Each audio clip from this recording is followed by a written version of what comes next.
All right, welcome to our webinar. Today we're going to be hearing from a couple of experts about military veterans. So I'm Cameron Cook. I'm going to be the moderator today. And we have three experts lined up for you: Taylor Christensen, Emily Collins, and Lizzie DeVore.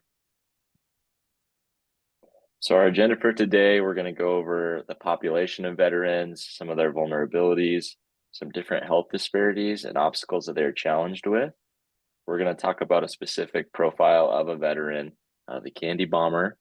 We're going to talk about some actions that we can take and some different local organizations in the community. And then at the end, we're going to have a pop quiz. All right, so we have Taylor and Lizzie who are going to take us through some of these graphics and talk about some of the data. All right, so earlier we sent out a survey just to get a general idea of some opinions that exist out there about veterans. In the survey, we asked 3 questions. We got 14 responses. And the first question was, do you have a military veteran in your family? 57.1% of these answers said that they do have a veteran in their family. The second question was, how well does the US health system treat their veterans? So 14.3% of the respondents said that they do a good job. 42.9% said they do average, and also another 42.9% said that they do a bad job, a poor job. And then the third question is military veterans have a higher average income compared to the average citizen. And 92.9% of the respondents said that they do not. So most people believe that veterans have a lower income than non-veterans do. So here we have a graph um, showing who represents the veteran population. It's comparing males to females, so you can see that the female population is a little bit of a minority in this group. Most of the veterans are male, and you can also see that the older generation is mostly represented by veterans, and as you go through more recent ages, through younger ages, you'll see less and less veterans. All right, and then here we have some population data. So this just is showing the number of veterans that are in each of these states. So we can see Texas has the most with about 1.5 million. You can see Utah over on the right, they have only about 114,000 veterans. And you can see like larger states obviously have larger populations of veterans because they have more people. But on this next slide, we can see the population per 100,000. We actually see that Alaska and Montana have the greatest population of veterans per 100,000. And we can see that Utah still is on the smaller side. They have about 3,511 veterans per 100,000 veterans. So here are some more general statistics about veterans. So this first graph on the left here kind of refers back to the question in the survey we asked earlier.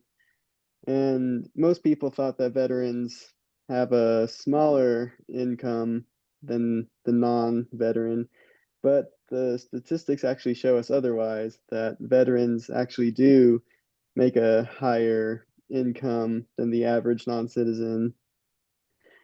And some facts about race. Most veterans are white, 72% would be white, and then followed by blacks, then Hispanic and Latino, Asian, American Indian, and then other minorities after that. All right, Taylor, can you take us through some more of these statistics about different conditions of veterans? Yeah, so veterans go through a lot of problems actually.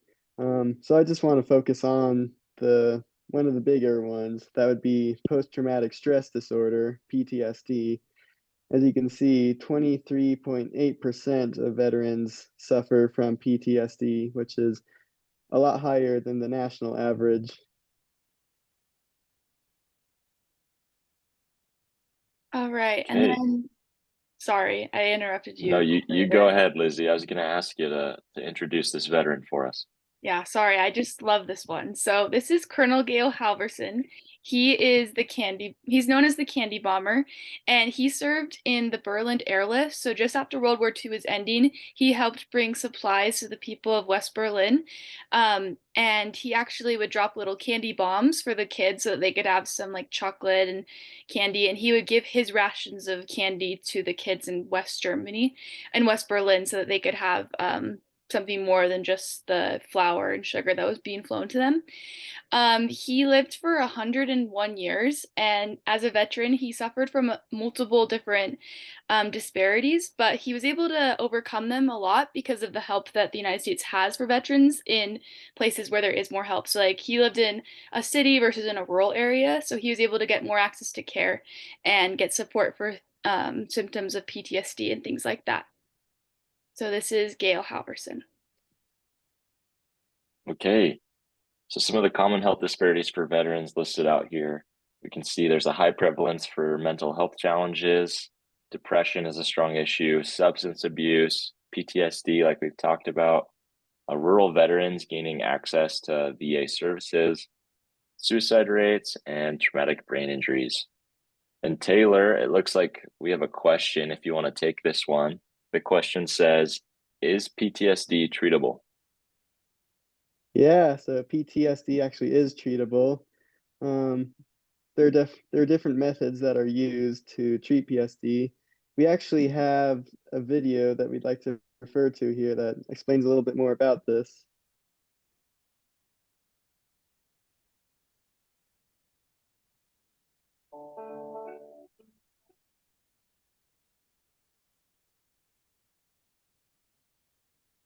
If you have post-traumatic stress disorder or PTSD, all kinds of things in everyday life can trigger a traumatic memory and create stress. Specific places, loud noises, large crowds, even everyday things at your home. The thoughts, feelings, and physical sensations you had during your trauma can affect how you feel, act, and think today. So, how do you reduce the stress caused by these memories? One form of talk therapy that has proven effective for treating PTSD is eye movement desensitization and reprocessing, or EMDR. Memory doesn't require you to take medication. With your therapist's help, you'll follow a step-by-step program for about 3 months. Most people who've completed EMDR show noticeable improvement in their symptoms, and many no longer have PTSD. EMDR works well for both men and women, and it's evidence-based, which means EMDR has been proven to work in multiple research studies. If EMDR sounds like it could be right for you, talk to your doctor about finding an EMDR provider, or visit the National Center for PTSD website at www.ptsd.va.gov to learn more about EMDR and other PTSD treatments.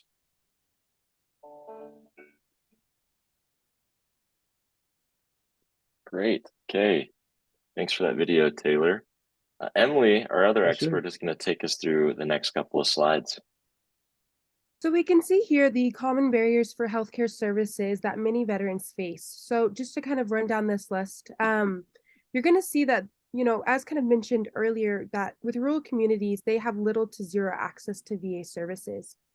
Oftentimes groups can be denied care. Mental health services are still a challenge, especially associating, getting over the stigma of asking for help, specifically when it comes to mental illness and things like that. The fear of being a burden to a loved one, it can kind of source from the culture that they come from in the military, and they keep a lot of things to themselves and deny themselves care. And then a challenge we also see, though, is when they do go ask for care, it's the waiting time that's associated to get that care. So in relation to actions for healthcare providers, when addressing healthcare providers, what we'd recommend 3 things. So first being, they need to understand the specific aspect of military culture and how it impacts the assessment of the condition in order to give the proper treatment. So this is going to start looking at, as kind of I mentioned at the earlier slide, why are they reluctant to talk? and maybe different aspects of the culture in that sense. Number two is going to be looking at the patient service history. So this is going to be asking questions like, where did they serve? What were their experience? What kind of combat did they face? Number three is going to almost create a summary of the patient's military experience. Calculating in the different environmental conditions and health risk and the things that might be associated with their given service. And really just create an overall profile of the individual and the patient that they're dealing with in order to provide them more accurate and more effective care. So this leads me to what we've seen with success in relation to research and treatment and intervention. So first is the Heroes Mile group. It's the By Veterans for Veterans group. And they address things like PTSD and MST, but they really use the unique approach of we're a veteran treating veteran to hopefully overcome that stigma and get veterans to ask for help. Number two, which you might have heard of, is a larger organization, but it's called the Wounded Warrior Project. But with this specifically, the Warrior Network. So the Warrior Network is a partnership with the Wounded Warrior Project, where they put together a group of providers and medical centers in order to give better and more effective care. And they also address things like PTSD, TBI, and MST. All right, and then here are some local organizations that are here in Provo, Utah, and Orem that support veterans. The first, when we have a picture of it on the right, is the VA clinic in Orem, and the VA clinic supports veterans by giving them access to medical services and other non-medical support. So veterans can go there to get X-rays, have tests done, see a doctor, but they can also go there to get support for things like PTSD, depression, mental illness, and other things like that. They can even get support with finding places for their kids to be watched and other things like that. And then there's the Provo Vet Center that's in Provo, Utah, and it supports veterans with non-medical services. And so it's more on like the mental health side, getting access to aid and things like that for veterans. And it's actually named after our spotlight, Colonel Gail Halverson. It's the Gail Halverson Provo Vet Center. All right, guys, time for a pop quiz. Okay, so question one, what is a common healthcare obstacle for veterans? True or false? For question two, veterans are likely to reach out for mental health care if needed. Question three, what percentage of veterans are diagnosed with PTSD? Question four, true or false? PTSD is not treatable. All right, guys, let's see how you did. So the answer to question one, these obstacles are access to care, treatment options, and appointment wait times. Then question two is false. Veterans are typically faced with a stigma surrounding mental health and are less likely to reach out for help and support. Question three, the answer is 23.8%. And question four is false. Like we saw in that video, PTSD is treatable with a variety of different therapies. Okay, well, that's all we have for today. Thank you so much for joining us. Thank you to our experts and the wonderful audience. Have a good day.